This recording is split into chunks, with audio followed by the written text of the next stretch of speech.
Hello everyone. आप सभी लोगों का एक बार फिर से हमारे YouTube channel massive skill mechanical में स्वागत है।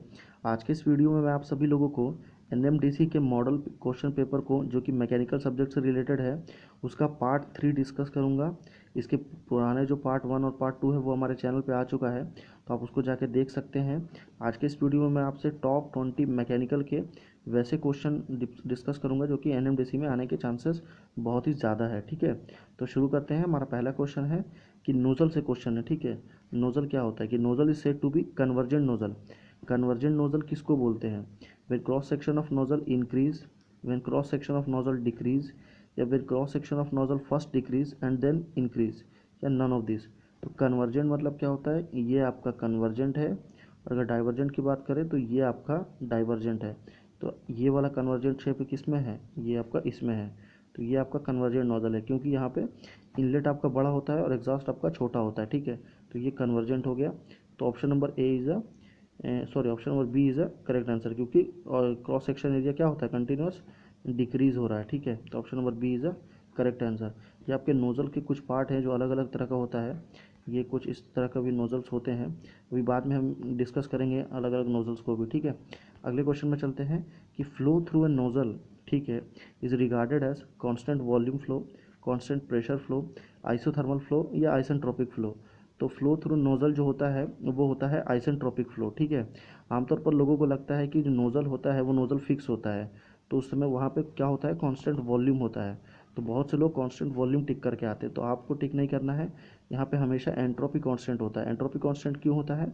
क्योंकि यहाँ पे एंट्रोपी जो है वो चेंज नहीं होता है, इसलिए एंट्रोपी कांस्टेंट रहता है। ठीक है, ये आपका नोज़ल्स है। ठीक है, अगले क्वेश्चन में चलते हैं कि in a nozzle whole friction loss is assumed in occur between inlet and throat, inlet and outlet, throat and exit, ये ऑल ऑफ दिस। ये काफ़ी ज़्यादा इंपॉर्टेंट क्वेश्चन है, वेरी वेरी इंपॉर्टेंट है। ठीक है, इस क्वेश्चन को ध्यान से समझिए। ठीक है, जो फ्रिक्शन लॉस है वो कहाँ पर होता है?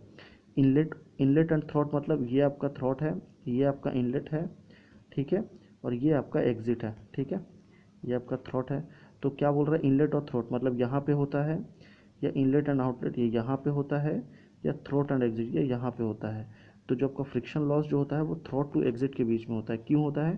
क्योंकि यहाँ पे ऑलरेडी फ्रिक्शन हो जाता है, पर जो फ्रिक्शन का लॉस जो निकल के आता है वो थ्रोट टू एग्जिट के पास में निकल के आता है। ठीक है, अगले क्वेश्चन में चलते हैं कि the critical pressure ratio for initial wet steam. Initial wet steam का बताना है। तो इनिशियल वेट स्टीम का क्या होता है? 0.546, 0.577, 0.582, 0.601। तो इनिशियल वेट स्टीम का होता है 0.582, यानी कि option number C is a correct answer. ठीक है, अगर गैस की बात करें तो गैस का कितना होता है? 5 to 6। ठीक है, अगर ये 0.601 है, ये किसका ड्राई सेचूरेटेड है। ठीक है, ये सुपर हीटेड है 0.546। सुपर हीटेड कितना है? 546। ठीक है, आपको सारे स्टीम के जितने भी फॉर्म्स होते हैं, 4-5 है, वो सारी वैल्यू आपको याद होना चाहिए, उनका क्रिटिकल प्रेशर रेशियो। ठीक है, अगले क्वेश्चन में चलते हैं कि the range of projectile is maximum when the angle of projection. Angle of projection जो बताना है आपको, जिस टाइम में प्रोजेक्टाइल मैक्सिमम होगा, 30 डिग्री, 45 डिग्री, 60 डिग्री, या 90 डिग्री। तो जो मैक्सिमम होता है वो कब होता है? जब आपका एंगल ऑफ प्रोजेक्टाइल कितना होता है? 45 डिग्री, यानी कि option number B is a correct answer. ठीक है, क्वेश्चन नंबर 6 में चलते हैं कि the mechanical advantage of a lifting machine is the ratio of distance moved by effort to the distance moved by load, या load lifted to the effort applied, या output to the input, या all of the above. तो mechanical advantage जो है इन तीनों ही ratio में निकलता है, तो मतलब ऑप्शन नंबर डी यानी कि all of the above is a correct answer. ठीक है, अगले क्वेश्चन में चलते हैं कि the body which rebound after impact. Rebound, rebound मतलब क्या होता है? कोई ऐसा बॉडी हो गया, इस पर आपने लोड लगाया, ठीक है, कुछ समय के बाद में ये आगे जाएगा, फिर again revert back initial position, मतलब फिर से उसी पोजीशन में आ जाएगा।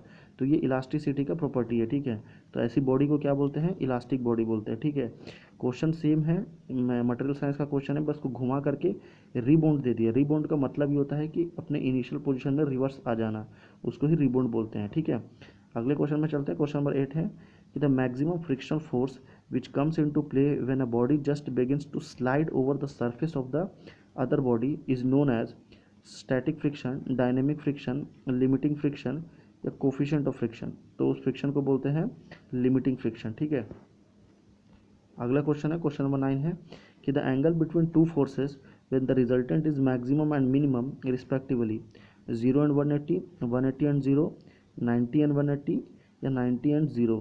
तो रिजल्टेंट जो होता है वो मैक्सिमम होता है जब रहता है 0, और मिनिमम जब रहता है 180। तो ऑप्शन नंबर ए यानी कि 0 and 180 is the correct answer. Next question में चलते हैं। क्वेश्चन नंबर 10 क्या है हमारे पास कि D level turbine. D level turbine ये काफ़ी ज़्यादा इंपॉर्टेंट टरबाइन है। डी लेवल जो है वो कौन सा टरबाइन है? डी लेवल सबसे पहले तो ये आपको पता होना चाहिए कि ये इम्पल्स है कि रिएक्शन है। तो डी लेवल जो है वो आपका इम्पल्स टरबाइन है, ठीक है। पर इसमें सिंगल रोटर रहता है या मल्टी रोटर रहता है? डी लेवल में हमेशा एक ही रोटर रहता है। आइए इसका डायग्राम देखते हैं। ये जो है आपका डी लेवल टरबाइन का डायग्राम है, ठीक है। इम्पल्स टरबाइन है। ये जो एक शाफ्ट दिख रहा है आपको, एक ही शाफ्ट है, मतलब कितना है? एक ही रोटर है, ठीक है। जितना शाफ्ट रहेगा उतना रोटर रहेगा। ये शाफ्ट आपका अंदर में घूमते रहता है, व्हील यहाँ पे इसके अंदर में व्हील फिक्स रहता है, ठीक है। तो ये आपका डी लेवल टरबाइन का डायग्राम हो गया। अगले क्वेश्चन में चलते हैं। क्वेश्चन नंबर 11 है हमारे पास कि the reheat factor is the ratio of cumulative heat drop to the isentropic heat drop, isentropic heat drop to the heat supply, या total useful heat drop to the total isentropic heat drop, या none of this। तो reheat factor जो है वो ratio होता है cumulative heat drop to the isentropic heat drop का। तो option number A is a correct answer, ठीक है। क्वेश्चन नंबर 12 में चलते हैं कि thermal equilibrium means the flow of steam, ठीक है। ये काफ़ी ज़्यादा इंपॉर्टेंट क्वेश्चन है और काफ़ी ज़्यादा कन्फ्यूजिंग भी है। ये कन्फ्यूजिंग क्यों है ये मैं आपको बताता हूँ अभी, ठीक है। कन्फ्यूजिंग इसलिए हो जाता है कि थर्मल इक्विलिब्रियम बोलने से 90% लोग क्या मार के आ जाते हैं? थर्मल बोला है मतलब आइसोथर्मल है या टेम्परेचर कांस्टेंट है, तो ए इज़ अ करेक्ट आंसर हो जाता है। पर बिल्कुल नहीं, आपको क्वेश्चन पूरा ध्यान से पढ़ना है।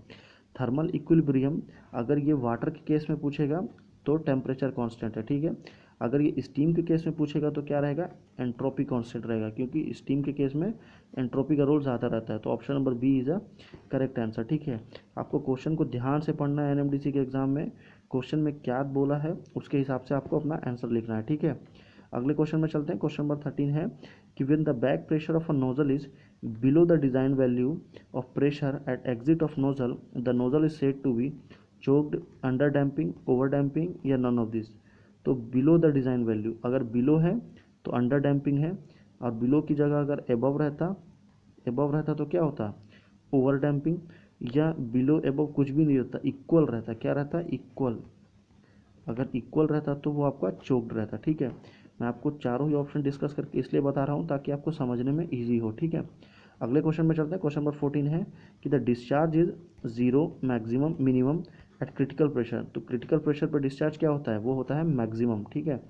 अगले क्वेश्चन में चलते हैं। क्वेश्चन नंबर 15 है कि the steam leaves the nozzle at, जो नोजल है ये कुछ इस तरह का, अगर जो आपका नोजल रहता है उसमें जो स्टीम अगर इनलेट होता है उस समय क्या पोजीशन रहता है, और एग्जिट के टाइम क्या पोजीशन रहता है। तो आपको यहाँ पे लीव्स मतलब एग्जिट के टाइम में बताना है।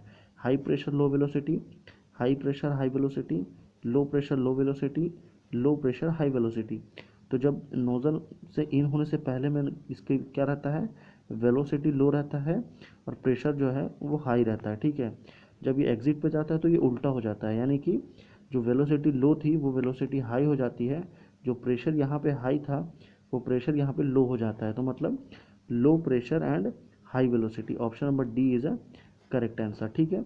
आपको क्वेश्चन को समझना होगा, क्योंकि आप जब तक क्वेश्चन को समझेंगे नहीं आप उसका सही आंसर नहीं दे पाएंगे, ठीक है।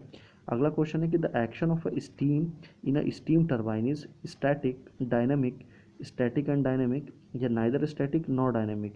स्टीम टरबाइन में कभी भी जो स्टीम होता है उसका एक्शन या उसका मूवमेंट हमेशा डायनेमिक होता है, ठीक है। स्टैटिक मतलब वो फिक्स नहीं होता है, वो हमेशा मूवेबल होता है। ये कुछ इस तरह का रहता है स्टीम टरबाइन, ठीक है। अगले क्वेश्चन में चलते हैं। क्वेश्चन नंबर 17 है कि work done is said to be zero. हम कब कहेंगे कि काम जो है वर्क डन वो ज़ीरो हुआ है? कब? जब some force act on a body but displacement is zero. Displacement कभी भी ज़ीरो हो गया मतलब वर्क डन ज़ीरो है। या no force act on a body but some displacement takes place. Force भी अगर एक्ट नहीं किया है तब भी वर्क डन ज़ीरो है। तो आइदर ए और बी। तो option number C is the correct answer, ठीक है। अगले क्वेश्चन में चलते हैं। क्वेश्चन नंबर 8, ये काफ़ी ज़्यादा सिंपल क्वेश्चन है पर आपको इसको याद ही करना पड़ेगा और ये इंपॉर्टेंट भी है, ठीक है। ये एसएससी में बार बार ये क्वेश्चन रिपीट होता है। सीधा सीधा वन लाइनर क्वेश्चन है, सीधा उठा के फेंक देता है वो पेपर में कि 1 वाट इज इक्वल टू कितना होता है? 0.1 जूल, 1 जूल, 10 जूल, या 100 जूल। तो 1 वाट इज इक्वल टू होता है 1 जूल पर सेकंड, ठीक है। अगले क्वेश्चन में चलते हैं। क्वेश्चन नंबर 19 है कि the point through which the whole weight of the body act, moment of inertia, centre of gravity, centre of percussion या सेंटर ऑफ मास। तो ये काफ़ी ज़्यादा सिंपल है। किस पे होल वेट, पूरे बॉडी का वेट किस पे डिसाइड करता है? सेंटर ऑफ ग्रेविटी पे। Centre of gravity COG। ये हर बॉडी का अलग अलग होता है। सेंटर का सर्कल में होता है, ट्रायंगल का उसके मीडियंस पे होता है, सेमी सर्कल का भी उसके हाफ पॉइंट सर्कल पे होता है। ठीक है, लास्ट क्वेश्चन चलते हैं। क्वेश्चन नंबर 20 है कि इन आइडियल मशीन में mechanical advantage is equal, less than या ग्रेटर देन वेलोसिटी रेशियो। ये आइडियल बोल रहा है, ठीक है। यहाँ पर अगर एक्चुअल बोलता तो क्या होता? लेस देन होता है। एक्चुअल में लेस देन वेलोसिटी रेशियो होता है और आइडियल में जो है वो इक्वल टू होता है। तो option number A is a correct answer. ठीक है, लास्ट क्वेश्चन है क्यू फॉर यू, यानी कि क्वेश्चन फॉर यू। आपके लिए क्वेश्चन है और आपको इस क्वेश्चन का आंसर मुझे नीचे कमेंट करके बताना है प्लीज़। अगर आप वीडियो के यहाँ तक पहुँच चुके हैं तो मैं उम्मीद करता हूँ कि आप मेरे इस क्वेश्चन का आंसर ज़रूर दें।